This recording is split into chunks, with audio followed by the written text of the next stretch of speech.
Cynthia, 1946 Baltimore. Not too long ago. Let's go back when you were a little girl. What was life like in Baltimore then? I had a big family. I grew up in Baltimore City. I walked to school. My grandmother was Orthodox, so we kept a kosher home, and my grandmother was always cooking, and we would walk to the butcher. We would walk to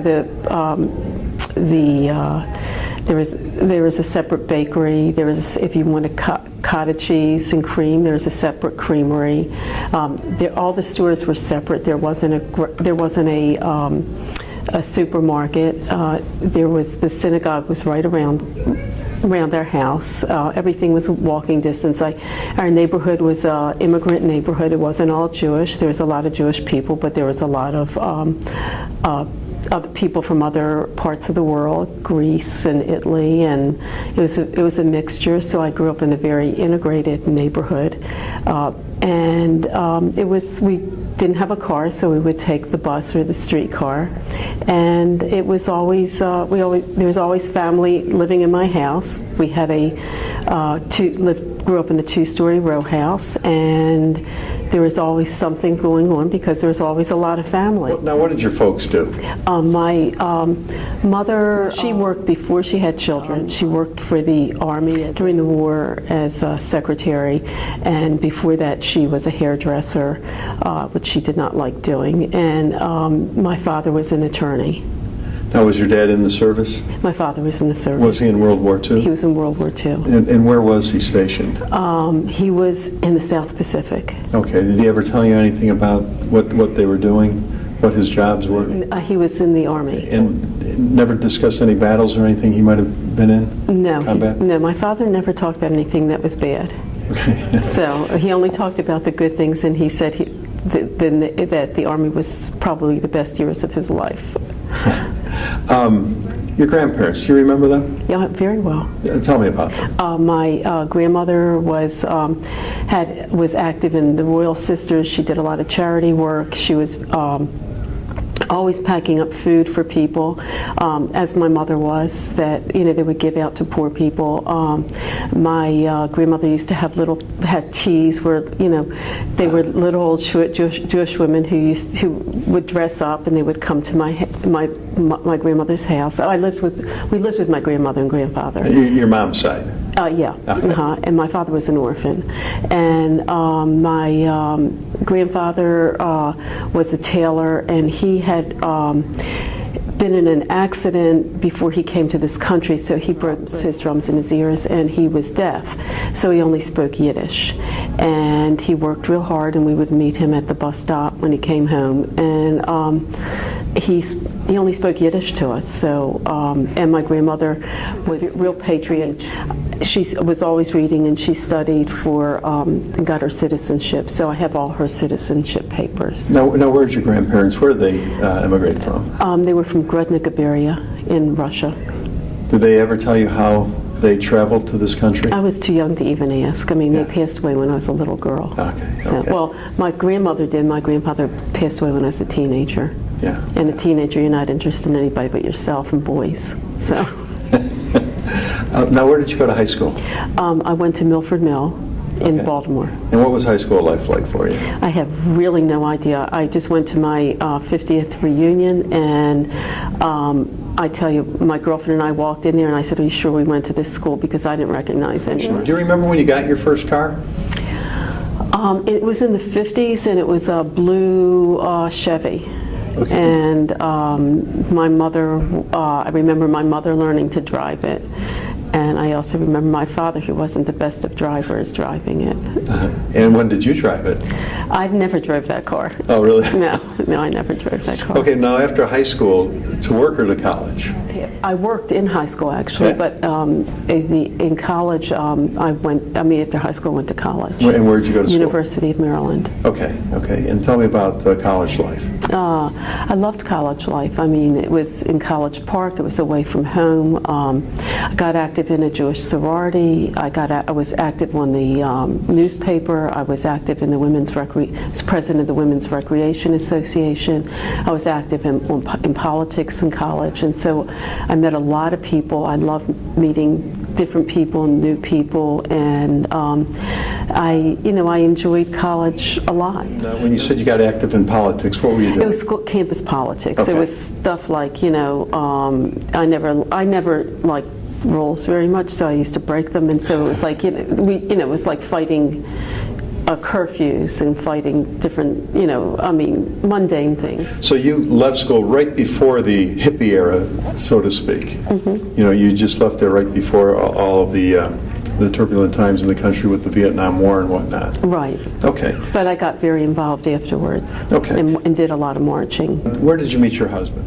First time I met him, I was working at the Maryland Port Authority in the communications department, and it was just 3 of us, and he was working at a television station. He was with the documentary crew, and they were exploring doing a documentary about the Maryland Port Authority, mm-hmm. which did a lot of importing and exporting in this country, and I was the low person on the totem pole, since there were 2 men and me, and we had 2 secretaries, and I was the one who they asked to take this crew of guys around for the day, and I thought I had died and gone to heaven because they were all really good-looking young, guys in the media, and I was in the media, and so it was, and they gave me a little boat to take them around, and he was the only one who wasn't friendly, and he was one of the few Jewish ones in there, and I wrote his name down, and then met him at a local. I lived downtown in Baltimore, and I met him at a local bar restaurant. Uh-huh. Now, did he ask you, or did you ask him? Oh, I asked him out. Okay. Yeah. Okay, so you took control of the situation immediately. Right? Yeah, he fell in love with me the minute he set eyes on me. He just didn't know it. Perfect. All right. Now, after college, now you said you got involved with some of the movement going on in the country, and you said you were marching. Tell me about that. What was that for? Well, because we were very much against the war. The Vietnam War. Okay. My family was very much against the war, and my family, I was brought up in a political family that taught me to question and not take what people say as the God's truth. And so I lived in Baltimore, and we did a lot of marching. There was a lot of political activity, and we marched against the war, and we went to marches in Washington, we went to marches in Baltimore. I was remember cops on horseback beating people. It was a very turbulent time. There was a whole group of us, so we felt very secure, but at the same time there was a lot of violence. Mm-hmm. Now, did you do everything in the Baltimore area? Baltimore, Washington. Okay, in that area. Okay. Did you ever get to meet with any of the politicians to talk about what was going on? Not really. I mean, the local politicians, but not, national, not like the president. Was this before you were married? I was active before I was married. Okay. When did you and Alan finally get married? 1969. Okay. And then where did you guys settle down? We settled in Baltimore. Okay. And what were you doing there? Writing and communications and some freelance work, and then I got a job for with the Baltimore City Planning Department, and I would write newsletters and do video work and interview people and do that kind of stuff. And then how did you guys wind up in Dallas? We both had saved some money. We wanted to explore the world. Icelandic was offering a $99 round trip to Europe, so we hopped on one of those planes and went to Europe. And then while we were in Europe, Alan got a letter from one of his friends who was in Spain and said they were going to North Africa, so we took a train down to Spain, and they had campers, and we just camped through North Africa, and then I got sick, which turned out to be pregnant. So we started continuing our. Some of them went to Israel, but we went to Europe back to Europe, and we were looking for a place to stay, and decided when I was 7 months pregnant that we really should go back to the States. We didn't want to go back to Baltimore, and a friend had a farm in Vermont, so we settled in Vermont for over a year, and I had a baby, and we were both writing, had writing projects, and then we ran out of money, and we started looking for work, and KURA offered him a job and moved us down here. Oh, and what year was that? 1973. What was it like for you, coming from the East down to Dallas in the 70s? From Vermont, it was horrible. It was horrible. I mean, it's a whole different culture. I mean, very much different. First of all, topography in Vermont is gorgeous. It's mountains, and there's it's green, and there's lakes, and there's streams, and there's a lot of natural beauty. It was hard to make friends. Getting into the Jewish community here, I mean, they're very, very it's a very wonderful community, very open. We got very when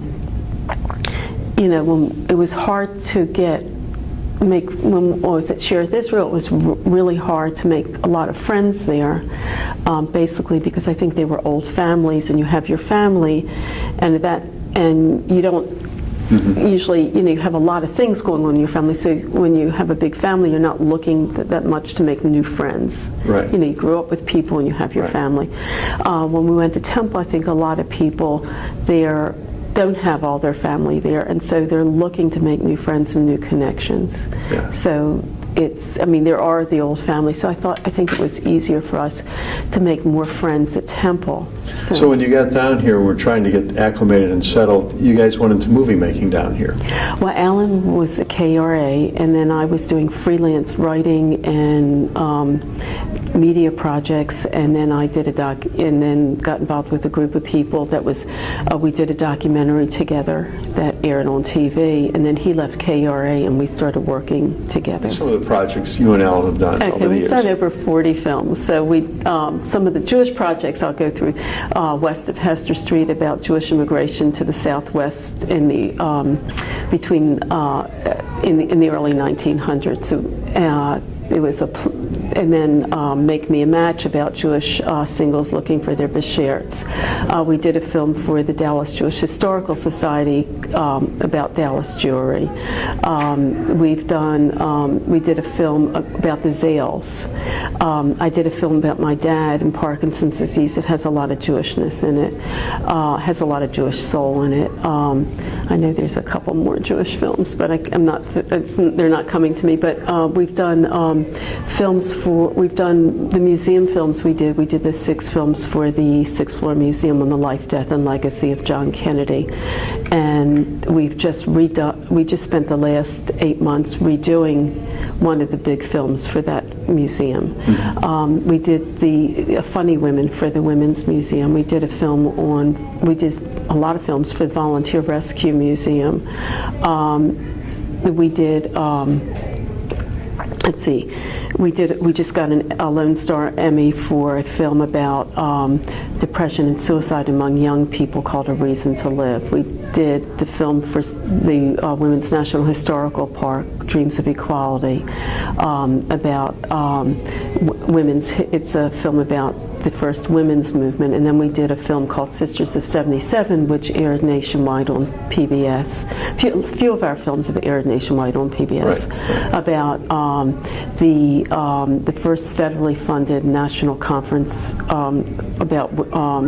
for women that set the agenda for the second wave of feminism. We did a film about Mary Kay Ash, the cosmetic mogul. We did a film about the State Fair of Texas, which we also won an Emmy for. We did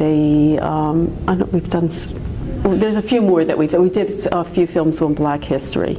So, was there something that you guys worked on that really the heart and soul of your career? I think all of them have been. I mean, every film is like having a child, because you work on it for so long, and then you birth it, and then we distribute as well. So every one of those films, we put a lot of ourself into those films. And what's it like the day you get funding for a project? Oh, it's beautiful. It's beautiful.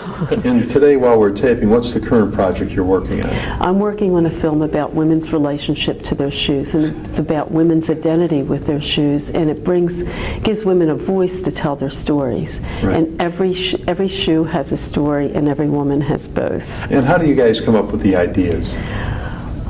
That idea, every film has a different, genesis, and the idea for Soul Sisters is my mother was dying of cancer.